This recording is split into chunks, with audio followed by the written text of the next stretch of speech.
Hello and welcome to a new episode of Germany in Focus, a news podcast made possible by members of The Local. Today we have a very special episode for you. We're focusing on Germany's skilled worker immigration law reform, and we're going to hear from immigration lawyer Sven Hasse. We'll also hear some analysis on the Bavarian and Hesse elections. I'm your host, Rachel Loxton, and I'm in Berlin today with two of our regular panelists, Imogen Goodman and Burnett. Hello to you both. Hello. Are you well? Yeah, very well, thank you. Definitely. Good. How are you? I'm good, thank you. We never ask you, so I thought for once, for a change. Thanks, guys. I'm doing good. Excellent. Okay, shall we get on with it? Because we've got loads to get through today. Let's get on with it. Okay, so people in the southern state of Bavaria and the central state of Hesse voted in a state parliament election on Sunday. Politics expert Brian Melican has been following the elections for us, so let's hear from him now. Okay, so in Bavaria, which is maybe the one that people were looking at the most, what happened was essentially a continuation of CSU dominance. They only lost 0.2 percentage points, and it has them at 37%, which in other Bundesländer would be amazing. For the CSU, it's okay. There was an advance on part of the Freie Wähler, who are their coalition partners, and the AfD are also up strongly by about 4%. And that is also what's happened in Hessen, although it's not the CSU, it's the CDU in Hessen. They're on 34%, which is a very strong result for them. But the AfD have also come up to 18%, which gives them their highest ever result in a former West German state. The Greens in both states are roughly where they were before, quite a stable result for them, maybe unexpectedly. I think they're probably quite happy about that. The SPD in both states performed very badly. In Hessen, they're at 15%, which is, in Hessen for them, a very poor result. In Bavaria, they're at 8.6%. They've never been strong in Bavaria, but, as a party of government, falling below 10% it's really bad. And the FDP also had a very, very bad set of results. They're out of parliament in Bavaria. They didn't make it past I think it's 5% minimum in Bavaria. They made it in Hessen, but by the skin of their teeth. So, Brian, in your opinion, who are the real winners and losers in all of this? Yeah, so there's a couple of big winners. The CDU in Hessen specifically, 34% these days is a very strong result. And unfortunately, the AfD, the Alternative for Germany, coming in at just shy of 20% in an established West German Bundesland is for them something they've been aiming to do for years. And now they've managed it, and it really does establish them. There was always a suspicion that they were maybe just an East German protest party. Those suspicions are now, unfortunately, history. They're the big winners. There's a couple of people who aren't winners, but will be saying, whoosh, today. One of them is Markus Söder in Bavaria, who, as I said, he lost 0.2 percentage points. But that still leaves him with a 37% share of the vote and looking at least like he's not going to be deposed. And the Greens will also, as I said, be saying, phew, they didn't get any new votes, but they didn't lose any old votes. They seem to have a strong core set of core voters, and that they are remaining loyal to them. The big losers are the SPD, and especially Nancy Faeser, who is in the SPD in federal government as the Interior Minister, as the Minister of the Interior. She was their candidate in Hesse. She comes from Hesse. She's well known there. She was the leader of the opposition for almost 20 years. And for her to perform so badly really is a slap in the face. Why do you think the far right did well in both of these states, particularly in Hesse, as you mentioned? Yeah, so Hesse has some previous on this. The AfD was founded there, for example, and Hesse has in the past been, unfortunately, and it's quite hard to imagine when you're in Frankfurt, which seems so cosmopolitan, but it's always been a state that's been liable to drift to the right. It did so in the 90s with the Republikaner, who were a very unpleasant right-wing extremist outfit. Hesse also became infamous for a state election campaign under, I think it was Roland Koch at the time, who essentially ran his campaign based on getting rid of foreigners. There was even a petition where you could sign against foreigners. And unfortunately, they did very well with that at the time. So yeah, Hesse does have some specific characteristics that are maybe quite unpleasant. But then there's also just the more general, why are people flocking to the far right? Yeah, if I could give you the answer to why that is and what you do about it, then I'd be in politics myself. But we're clearly living in worrying times, and people are looking either for somebody who's going to give them an easy answer, or potentially are aware of how dangerous it is to vote for the far right, but are doing so out of protest. Germany's new skilled worker immigration law, or the Fachkräfteeinwanderungsgesetz, hopefully I said that right, has been rubber stamped by authorities and will come into force in stages starting from next month.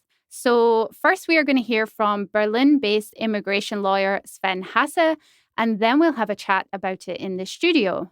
I asked Sven what's changing for workers who want to come to Germany from outside the EU.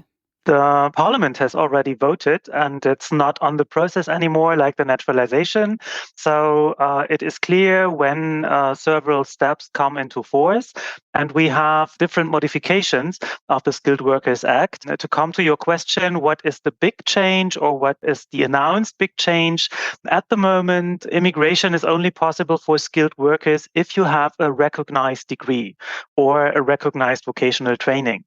And that is intended to change in future. It is okay if you have a foreign degree, and the recognition can either be done in Germany, or you could even get a residence permit without a formal recognition. And there are several instruments in the law. One is, for instance, from March next year on, the experience pillar, so it is called, that allows persons holding a foreign professional qualification with a training of not less than 2 years that they can get a residence permit in Germany.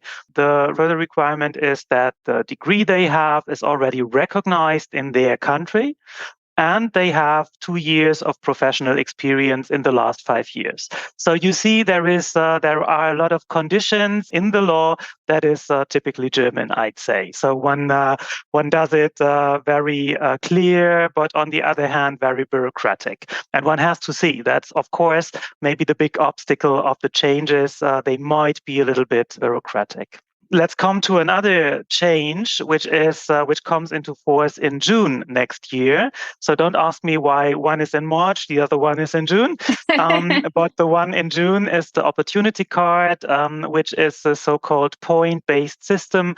And you can get a residence permit for job search actually for a year. And to be eligible to start this process, you need as well a recognized foreign education, which is recognized in the country where you acquired the education diplomas. You need German language skills on basic A1 level or English language skills on B2 level. And if you have that, you can start the process and you can gain points, and points are awarded for professional qualification, experience, language skills, age, and even previous stays in Germany with a residence permit. So this is new from June 24 on.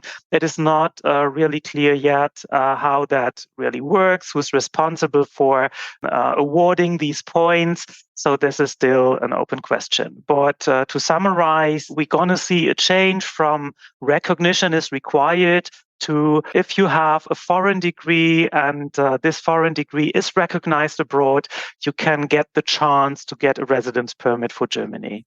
Okay. Do you think that will be a big benefit to people who currently are having to go through the system? Do you think that will be a big change for them? I think it makes things easier because the recognition processes are quite difficult in some cases, especially the German vocational training system is not comparable with foreign vocational training systems. And if you work as a carpenter abroad, you have a recognition of what you are doing abroad in the country where you have a qualification.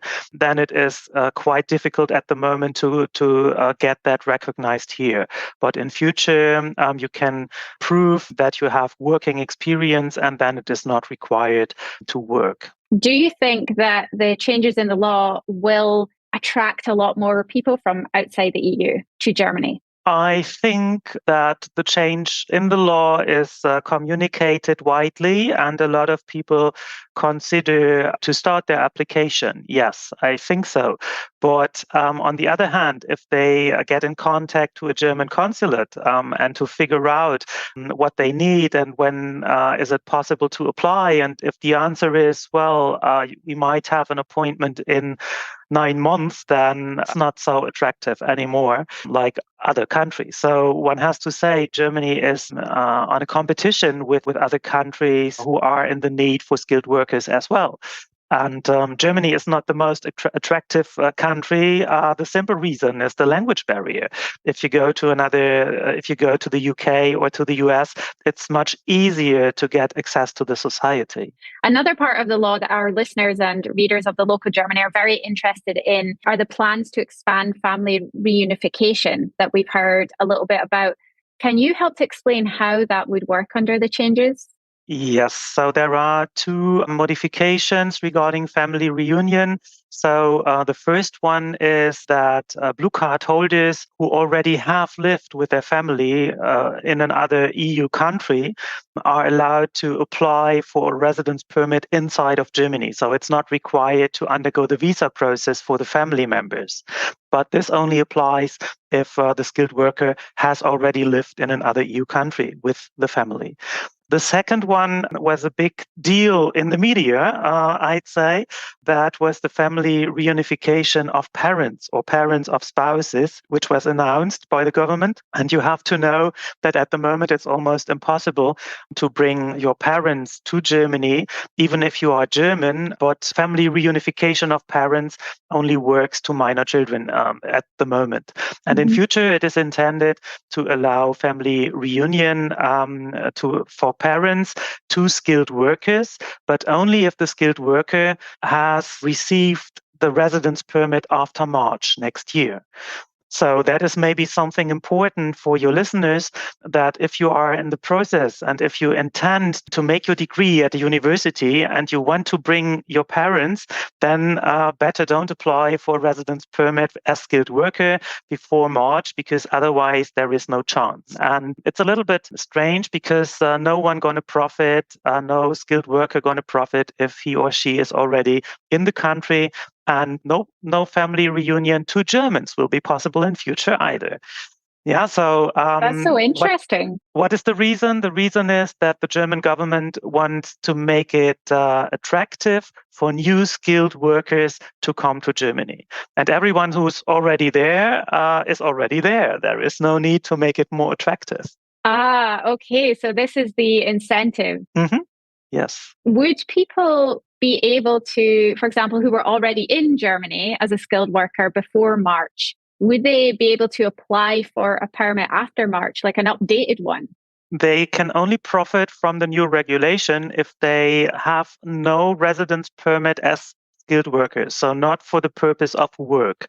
And if you are still on the student permit, it is possible. But if you're already a blue card holder or non-blue card skilled worker, then it's not possible anymore. Wow, not at all. So even if they got in touch with a lawyer to try and make that happen, they would have to find another way. Correct. So the only provision the law has at the moment is an exceptional hardship, and that is a very low number of cases per year. And it is almost impossible to get the residence permit. So the standard situation, maybe one of the parents died in the country and the other parent is alone and wants to join the kids. That is not a situation which is solvable. then the only chance is become German, move to another EU country, benefit from the EU right of free movement, and then you can do the family reunification under the EU directive of free movement. But that is not German law, that is EU law. Really, really good to know. What are the main issues your clients face when dealing with immigration laws in Germany? And do you foresee any particular issues in future under the new laws? So the biggest issue is, I come back to that topic, the dysfunctional authorities. You can't get an appointment, your residence permit runs out, you apply for an extension by using the contact forms of the authorities, and then, well, they tell you can stay and you can wait until we get back to you. But a lot of my clients want to travel in the meantime, and this is the biggest issue, and this is the biggest problem skilled workers face. And there is not really a remedy. And the only thing one can do is one can try to get in contact by using the appropriate ways, the contact forms, telling the authority one has the need to travel so that they at least issue a temporary permit or temporary paper. So I think the legal situation is not so bad, but the authorities are not very well equipped to handle the applications. There are reasons for it, of course. The reasons are in the humanitarian sector. A big number of Ukrainian applicants or refugees from other countries. But one has to maximize the capacity of the authority. There is no other way. Maybe a digitalization helps a little bit, but that's nothing you can decide today and change the situation tomorrow. We haven't talked about this yet, Sven, but there are some changes coming in November especially to the EU blue card, the salary thresholds being lowered. Do you think that will really be an incentive for more people to come to Germany? Mm-hmm. Yeah, the blue card threshold is lower from November 18 on. That is the first step of the modification because it's easier just to modify the figures. And the minimum income, which is for the big blue card 58,400 at the moment, going to be 43,800. And in shortage positions, the threshold, which is at the moment at 45,500, going to be less than 40,000. Plus, more professions are involved in shortage positions. Plus, you can get the blue card under the minimum income if you have your graduation not longer than 3 years. So that will allow a lot of people to get the blue card who are under the residence permit as skilled worker at the moment. So that makes it more attractive because the blue card is faster to get the permanent residency, and in some other details a little bit more liberal. If you move to other countries, it's easier. So I think the blue card becomes more attractive indeed. Another change going to be if you have a recognized degree at the moment, you need to have an appropriate job opportunity that has somehow to do with your degree.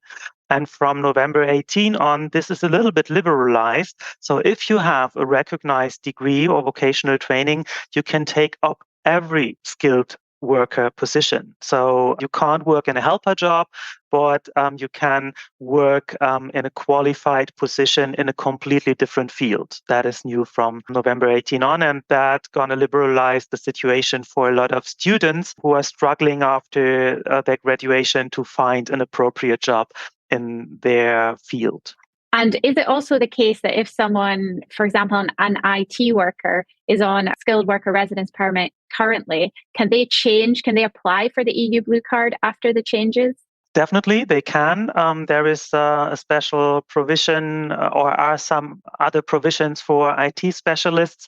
But if someone did not qualify for the blue card because of the income before November 18, one can get the blue card, one can update the residence permit. The main issue people might face, are the appointments at the immigration. Depending on the local practice of the immigration, it's maybe not required to updated, by the way.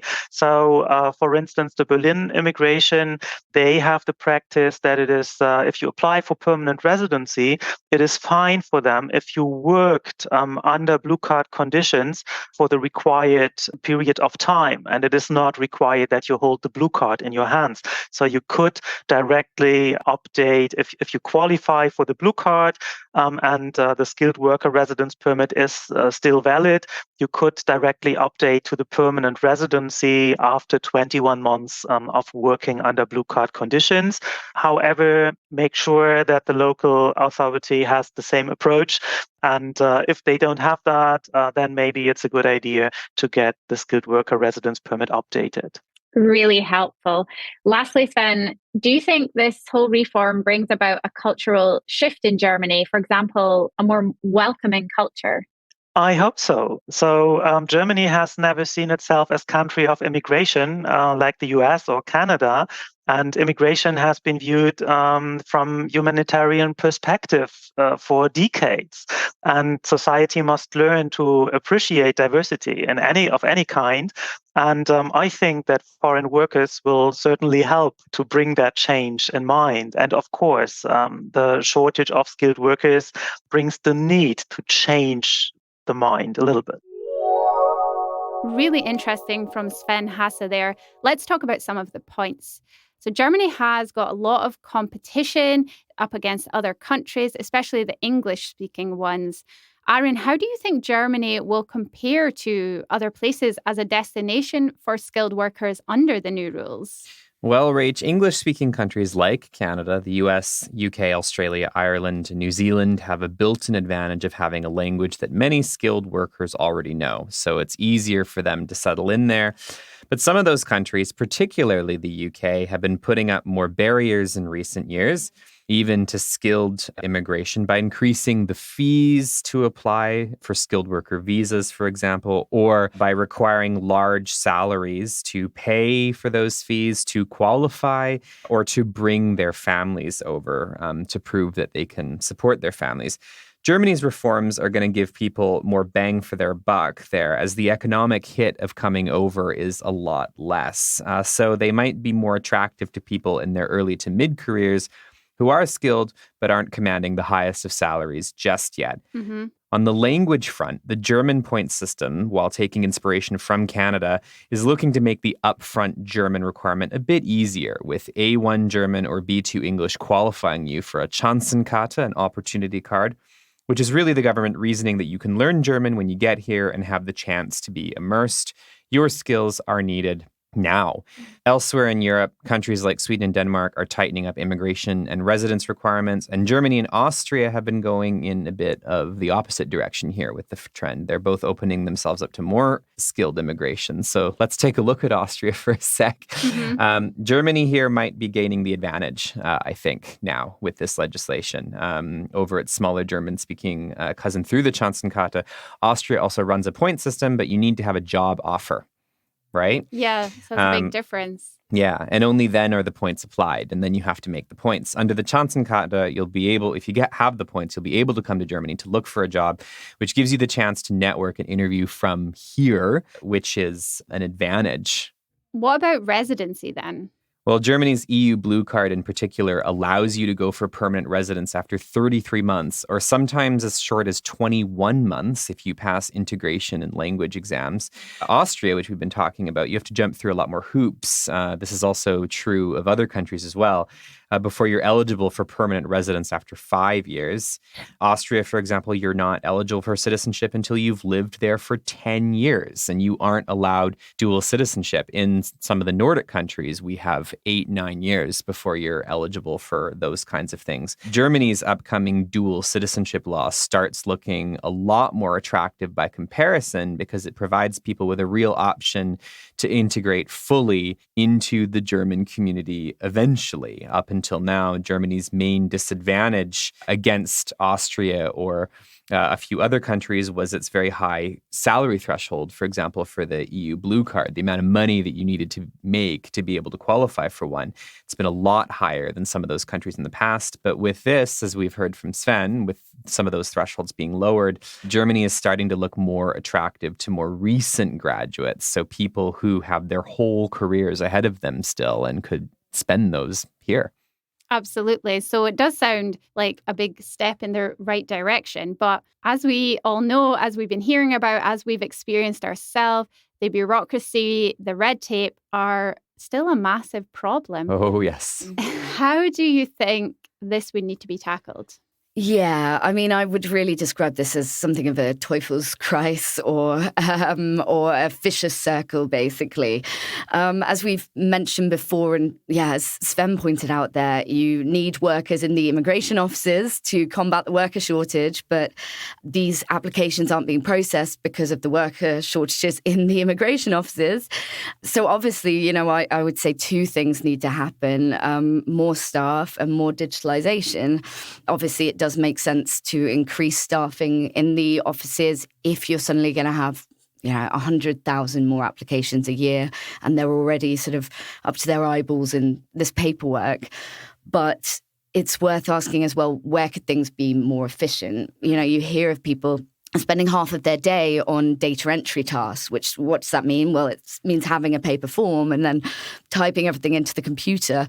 If people weren't having to do that, if things were more digitalized, then, we'd be in a position where these people could focus on processing applications, answering the phone, helping people along with their application. Yeah, but as we all know, Germany and digitalness is not known. They're not moving very quickly, are they? Yeah. Well, and there's all these excuses that are made too about how we don't, digitalization, on digitalization and the suspicion of various digital processes because of data protection and this and that. It's starting to get really boring, if I'm honest. I mean, this is a country that has a lot to learn from some of its neighbors on digitalizing public services.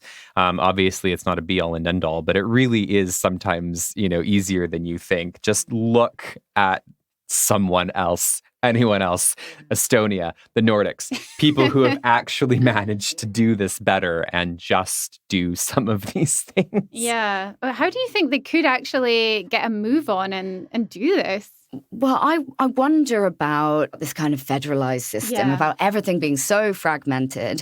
And one of the issues, I think, that makes it so creaky is this kind of lack of information sharing. And, you start to think, okay, well, are there cities that are doing this well? And if there are, why aren't we having kind of summits where they're then sharing this knowledge and they're saying, well, this really worked for us. Why isn't there a sense of kind of coordinating these efforts to move them on? And, you might even kind of say, well, in the meantime, while we're sorting out these digital processes, could we perhaps have a situation where a tiny part of Brandenburg, which barely has any sort of immigration, per year, could they take on some of the processing work for Berlin? And I think you would probably say that to a local politician. They would start tearing their hairs out and saying, oh, no, they're impossible. Is it impossible, or do you just need to rethink this? I don't know. Yeah. Just do it. Like, stop discussing and just do, I suppose. Yeah, absolutely. And I mean, we've also talked about the importance, myself, and we attached to learning German on this podcast in a recent episode especially. But I still think that's an important sign of respect for the country you're making your home. But to expect people who are just getting here to be able to deal with immigration authorities in advanced bureaucratic language when they're still learning how to ask for directions or order a drink is, well, it's a lot. So expanded service offerings in English could only help matters, I think, as well. Might also help with the staffing issue. If you set that hurdle and you say you have to speak perfect German, well, could there be a department that is focused on kind of foreign languages? And could people who don't speak perfect German maybe take on those jobs and cater to the people who also don't speak German? Could also be a way of kind of moving things along a little bit with regard to staffing, at least. Guys, we got to get you in there. We got to get you into running the immigration services, perhaps. Oh, I think I don't know if they want us. We might expect too much. My application has been sitting on Olaf Scholz's desk for a couple of years now. I'm sure he's just not got round to reading it. I don't know how prepared they'd be for us cracking the whip, if I'm honest. Yeah, it might be a bit too much too soon, but they could at least take on a little bit of this. A little bit. And hopefully they've at least thought about it. Hopefully they're tuning in right now. Guys, I would love to know, what are your thoughts in general on the upcoming changes to the immigration law? Well, let's see how it plays out in practice with the bureaucracy that we have just been talking about, of course. But we have a law here that is a bit more cognizant of how people actually get jobs in the real world, which means you might need to be here to network, to make connections first, to really pound the pavement and interview in person. There's a decent number of companies that, in my experience, get very suspicious of applications that are filed from abroad with people who aren't here yet, for example, rather than just expect people to secure jobs online before coming here. A lot of companies will still prefer to interview people in person and kind of get a feel for them. So perhaps that's why the opportunity card, which comes out a bit later, that might be a good option. Exactly. Because you will be able to be here. Exactly, yeah. Yeah, my impression is also that I wonder if, the devil's kind of in the detail here, that actually some of these seemingly smaller changes, things like the blue card threshold, salary thresholds being lower, also, allowing people to work in a sector that isn't directly related to their degree, these little things that might sort of get lost and sometimes even in our, reporting of these things actually might be the things that really make a huge difference, because they really speak to these kind of small hurdles that can just trip people up. I've got a degree in natural sciences. I've learned programming along the way. I can get a tech job. But oh, wait, I can't, because the government expects me to be in this very narrow field.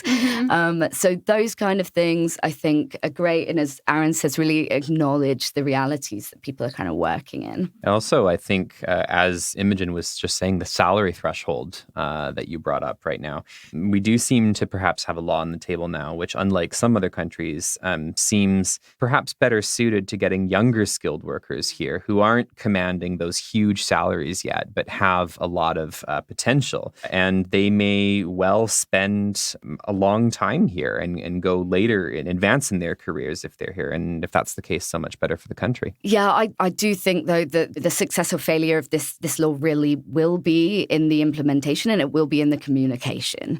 And what is the point of making all these great changes if they are still not very transparent, if people are confused? That is generally the response when these new laws happen in Germany. People feel a bit overwhelmed, a bit confused.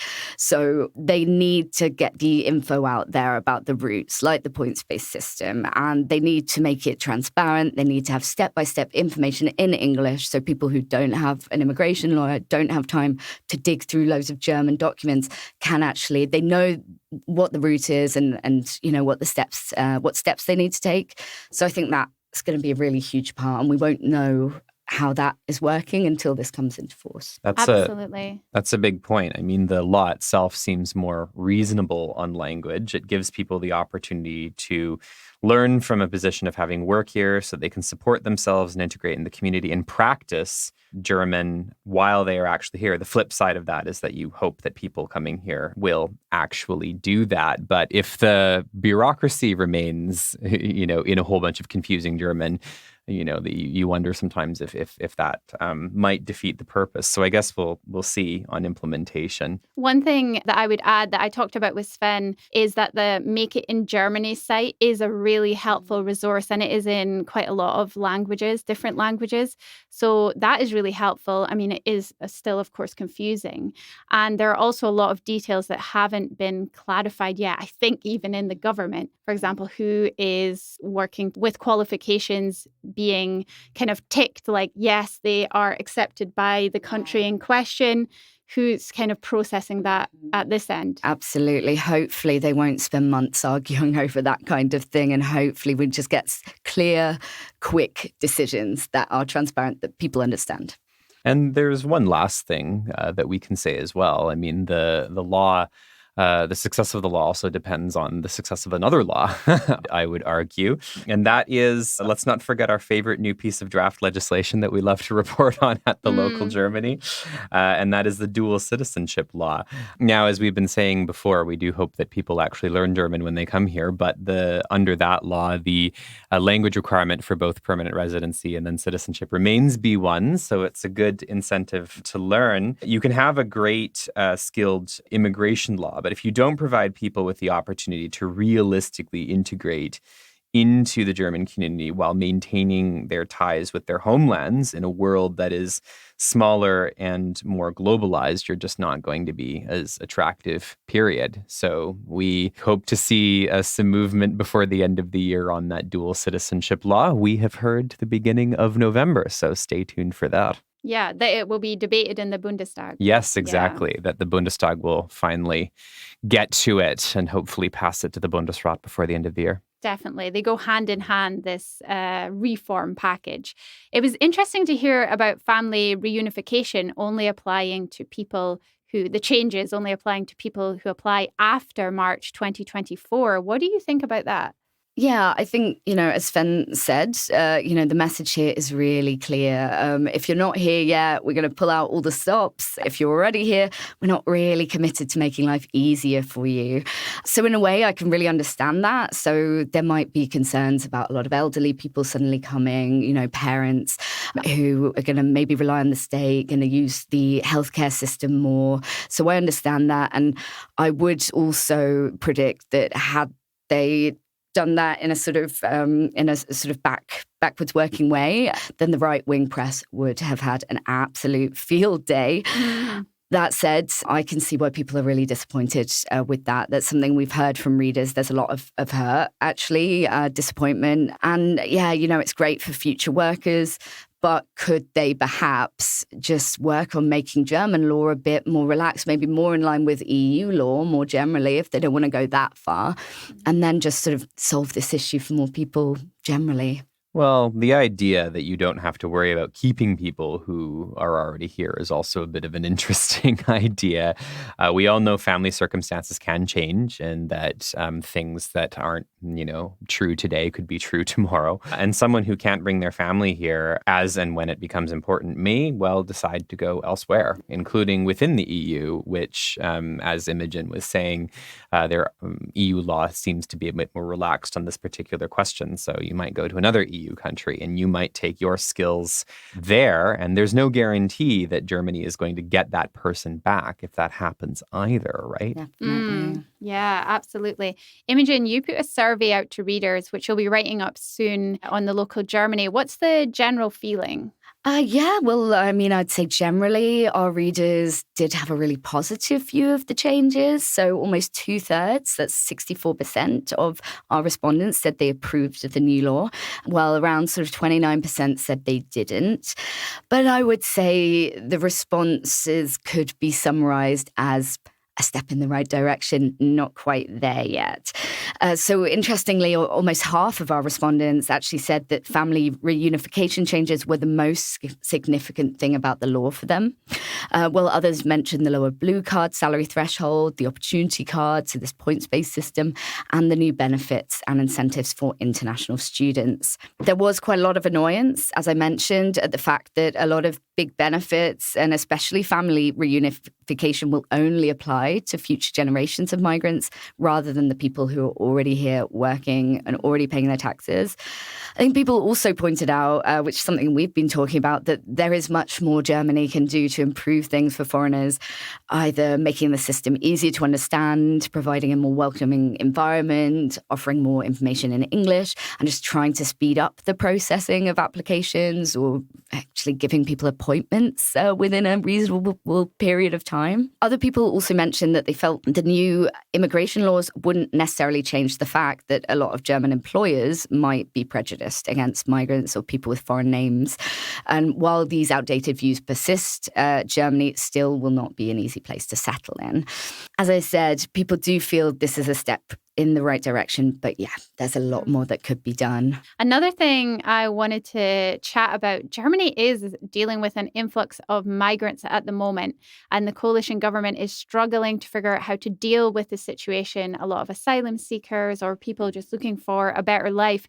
How do you think this all fits together, the skilled worker immigration reform with the number of asylum seekers trying to get to Germany? Well, let's not forget that plenty of the refugees and asylum seekers who have come to Germany in the past, whether from Syria and particularly from Ukraine recently, have indeed had or do have many of the skills that Germany currently needs, but have a problem getting their credentials recognized. Now, if you have specific questions about this kind of thing as it relates to you, then do seek out the advice of an immigration lawyer. But this law is intended to make some of those questions around credentials a little bit easier. And I expect that will open up more opportunities for legal immigration to Germany, which is sort of the whole point. Refugees and asylum seekers are a different matter, as running for your life means you're not always going to have the time to wait for the right visa, of course, even if you do qualify.